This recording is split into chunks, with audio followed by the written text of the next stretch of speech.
नमस्कार, मैं त्यागी रम्या अमरीश आप सभी का स्वागत करती हूँ चैनल पर।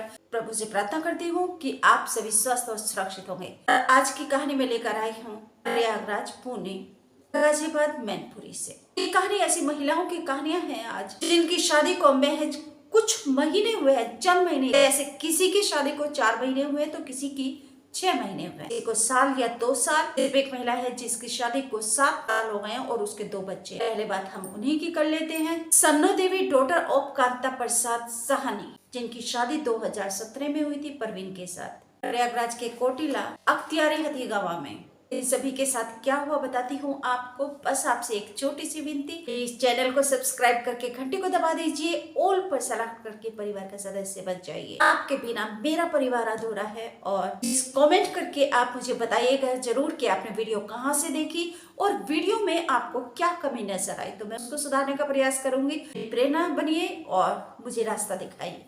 आपका जीवन दांव पर लगा है, कोई आपका साथ देने वाला नहीं है। आपके साथ ऐसा हो रहा है, अगर हो रहा है और आप चारों तरफ से हताश और निराश हैं, अब आपको निराश और हताश होने की जरूरत नहीं है, क्योंकि आप अकेले नहीं हैं। आपको बस हिम्मत रखनी है और मजबूत बनना है, विचारों से भी और अपने आचरण से भी। आप चारों तरफ से हताश हो चुके हैं, घर परिवार में कोई आपका साथ देने वाला नहीं है, तो फिर ये घर परिवार आपका है। आप अकेले नहीं हैं, हम आपके साथ हैं, पल आपके साथ हैं, आप हमारे हैं और हम आपके हैं। ये आपका परिवार है। बहनों ने किया ऐसा मत कीजिए, आपसे करबद्ध प्रार्थना करती हूँ, प्लीज मत कीजिए ऐसा। और दूसरे लोग आपके साथ ऐसा करते हैं तो उनकी साथ पुलिस का तो नंबर होता है 112, तो आप उस पर कॉल जरूर किया कीजिए। आप उस पर कॉल नहीं करते हैं, यही तो कमी है। तो बताती हूँ कैसे। एक बहन ने अपनी जान गंवा दी, पता नहीं उसने 112 पर कॉल किया या नहीं किया, लेकिन उसने अपने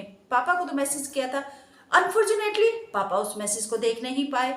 चलिए शुरुआत करती हूँ। सन्नो देवी, डॉटर ऑफ कांता प्रसाद साहनी की, जिसकी शादी 2017 में हुई थी। अब से लगभग कई साल हो गए हैं, 6-7 साल हो गए हैं। उनके 2 बच्चे भी हैं, लेकिन प्रयागराज के कोटिला अख्तियारी हथी गवां के रहने वाले परवीन कौशाम्बी से एक आयरन का सिरप लाते हैं और उस आयरन के सिरप में से 1 चम्मच वह अपनी माँ को पिला देते हैं और 4 चम्मच अपनी पत्नी को पिला देते हैं। यह घटना 4 सितंबर की है, जब परवीन कौशाम्बी से आयरन सिरप लेकर आते हैं। सिरप को पीकर माँ की भी तबीयत खराब हो जाती है और पत्नी की भी तबीयत खराब हो जाती है। माँ को लेकर परवीन CSC कुंडा चले जाते हैं इलाज करवाने के लिए, लेकिन पत्नी वहीं घर पर पड़ी रहती है, तड़पती रहती है। उसकी जानकारी जब पड़ोसियों को होती है तो पड़ोसी सन्नो देवी के घर पर मायके में फोन करते हैं, उनको जानकारी देते हैं। फिर मायके में से भाई आता है सन्नो देवी का और उसके परिजन, माँ बाप, ये सब लोग आते हैं। वह आकर देखते हैं तो उनकी बेटी तड़प रही होती है, घर पर कोई नहीं था। परिजन सन्नो देवी को लेकर प्रयागराज जाते हैं हॉस्पिटल में। वहां पर डॉक्टर उसको मृत घोषित कर देते हैं। सन्नो देवी के भाई ने बताया कि जब वह रास्ते में लेकर जा रहे थे हॉस्पिटल को,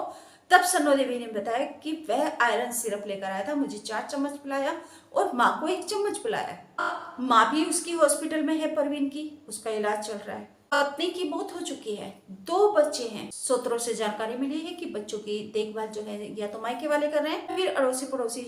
हाल ही की घटना है। तो दूसरों के लिए अपने घर की खुशियां लुटा देना, अपने घर को बर्बाद कर लेना, ये कौन सी नियति है, ये कौन सा चलन है। तो खुलासा हुआ है सामने इसका कारण का, तो वह है परवीन के अवैध संबंध। सन्नो देवी पति परवीन के अवैध संबंधों का विरोध किया करती थी और परवीन उससे खुन्नस खाए रहता था इसी बात, और उसके लिए उसने अपनी पत्नी को मौत के घाट उतार दिया। आयरन सिरप पिलाकर, ठीक है, दवाई में मिलाकर जहर पिला दिया। इतने दुष्ट और धूर्त लोग इस दुनिया में बसे हुए हैं, जो हमारे अपने होते हैं। अगर पति ऐसा हो या पत्नी ऐसी हो तो फिर क्या रह जाता है, किस पर विश्वास और भरोसा करें।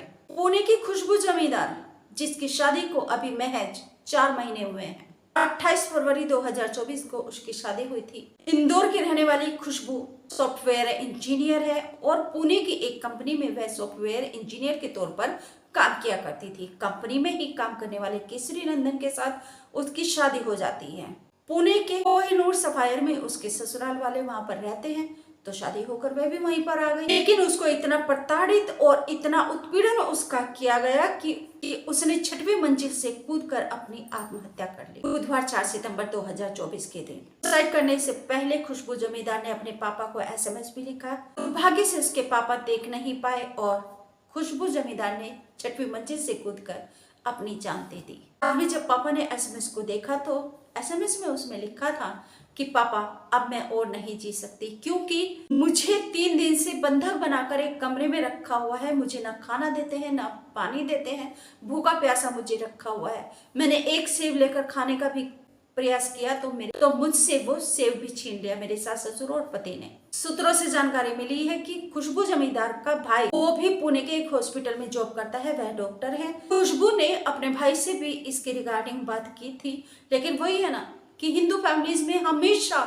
हर घर परिवार में ज्यादातर 90% घरों में तो यही कहा जाता है कि अपने घर को आज नहीं तो कल ठीक हो जाएगा, थोड़ा सा धैर्य रखो और सब ठीक हो जाएगा। समय के साथ साथ यही सिखाया जाता है। हर लड़की इसी रास्ते पर चलती है और बस उसके जीवन की लीला खत्म हो जाती है, उसके जीवन का अंत हो जाता है समय से पहले ही। यही खुशबू जमींदार के साथ हुआ। रंजना पटेल 29 वर्षीय महिला जिसकी शादी को अभी 2 साल मुश्किल से हुए हैं, वह फूलपुर गंगा से नदी में छलांग लगा देती है आत्महत्या करने के लिए। टेम्पो से दोपहर के समय लगभग 3-3:30 का समय था, वह वहां पर गई, थोड़ा सा इधर उधर टहली, डिवाइडर के ऊपर दाएं बाएं को 2-4 कदम चली और फिर उसने नदी में छलांग लगा। सौभाग्य से नदी में उस समय जल पुलिस प्रभारी जनार्दन प्रसाद सानी गश्त कर रहे थे अपने गोताखोरों के साथ। गोताखोर निरंजन, अनिल, प्रदीप, अर्जुन, मनीष और नवीन। जल पुलिस प्रभारी जनार्दन प्रसाद साहनी उस समय नदी में गश्त कर रहे थे अपने गोताखोरों के साथ में।